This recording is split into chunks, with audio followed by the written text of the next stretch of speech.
might have seen the headlines that the founder of the Oath Keepers is being brought in for indictment under the charges of seditious conspiracy, one of the most serious charges related to January 6th that we've seen yet.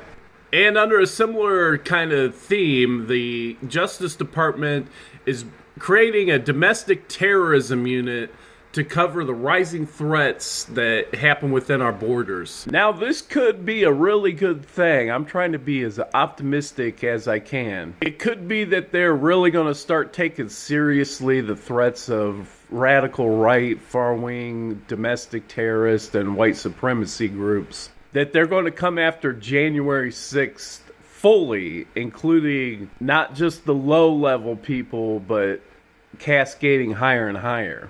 And I hope that that's the case. But when I pair this with the fact that, we haven't seen any of the actual orchestrators get punished yet, and the idea that Biden could be working with the Confederacy to actually help eliminate our voting rights, it could be something really bad. Because we're actually under a constitutional crisis right now, according to the 14th Amendment, Section 3. Not to sound like a broken record, but this forbids anyone who participated in an insurrection from holding government offices where you swear to the Constitution. Not only participating directly, aiding, even comforting insurrectionists, which means at least 147 people in our government are illegitimate, unconstitutional. They can't be allowed in the buildings, yet alone to vote on legislation. It's been a year, and so far Biden, it seems like he's just going to treat part of the Constitution as if it's optional. And even with voting rights, it was like some sort of dog and pony show where he gave a fiery speech